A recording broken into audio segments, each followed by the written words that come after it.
Come on in, welcome to Idled Out, where we talk all things Survivor. My name is Luke, and today we're talking about the most obvious winner edits in Survivor history. If you watch this show enough, you'll notice a pattern of editing techniques, often but not always applied to how the season's ultimate winner is presented on the show. There's no one-size-fits-all edit here, and plenty of seasons have intentionally bucked these trends to obscure the winner, but generally, the way Survivor winners are presented follow a few common beats. I'm gonna briefly yada yada some common things we see in winners edits, so to skip to this time code if you want to get to the countdown.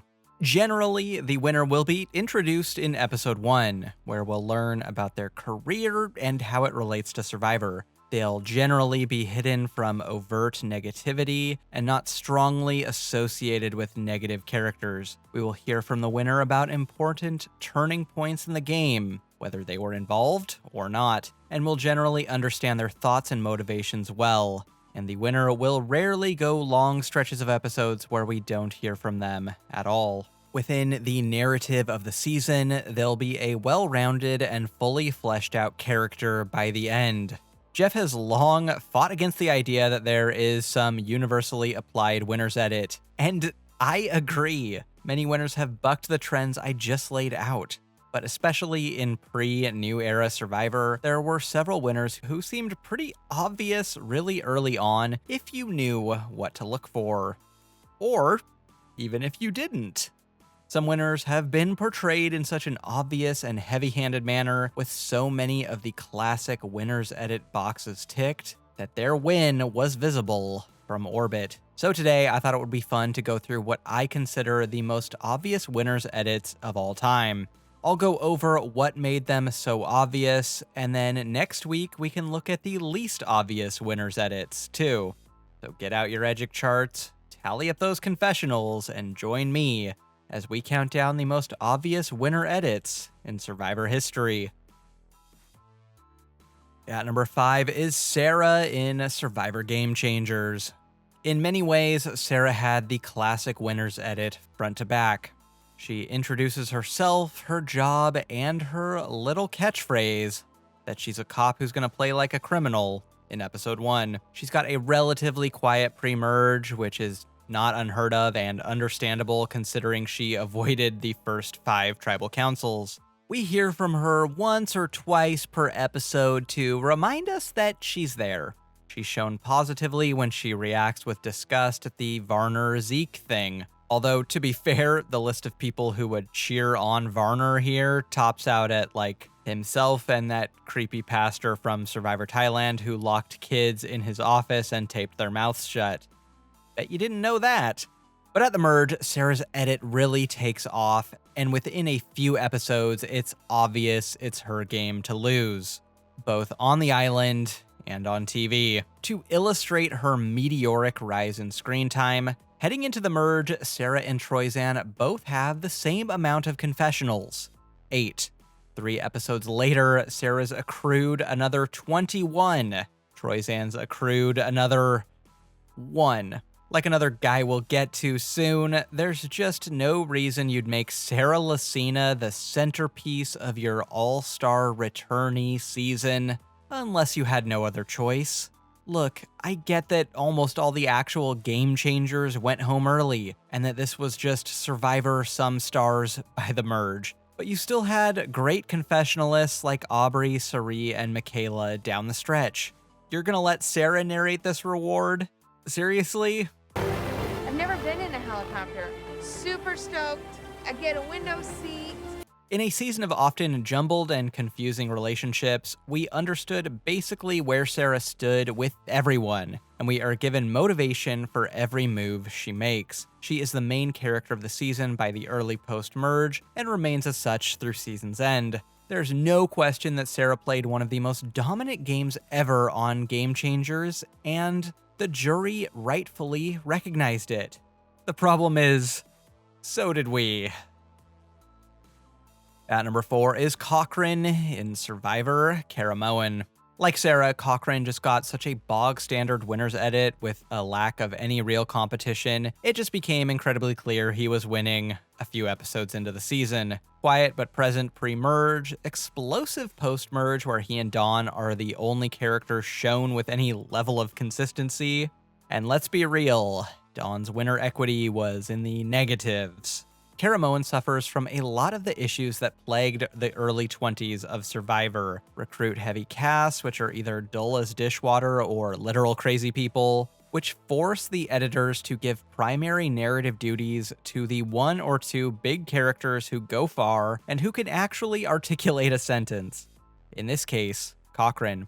As if he needed it, Cochran also gets this whole redemptive arc from his first time around, from zero to hero, and he's the only person this season with any sort of arc or character development whatsoever. The fucking music that plays when he wins his first immunity is so goddamn ridiculously triumphant, it makes my ears bleed.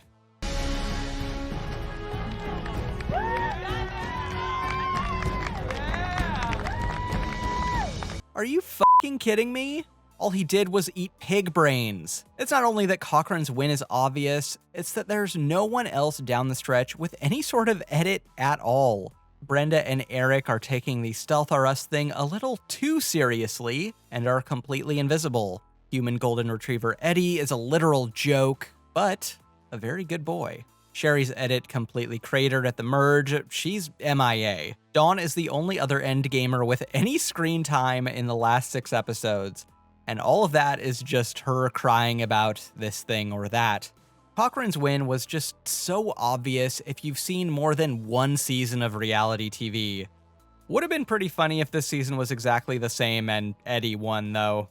Think of all the treats he could buy with $1 million. At number 3 is Tommy in Survivor, Island of the Idols. Tommy's edit was so box-ticking and by the numbers, coming at such a late stage in Survivor history, it was almost unbelievable. 2 other winners in Survivor history have been more obvious, but Tommy's was the most paint-by-numbers edit ever. Almost like they just didn't care about this season. Here's the thing about Tommy. Respectfully, no one would choose this man to be the narrator of the season if they didn't have to.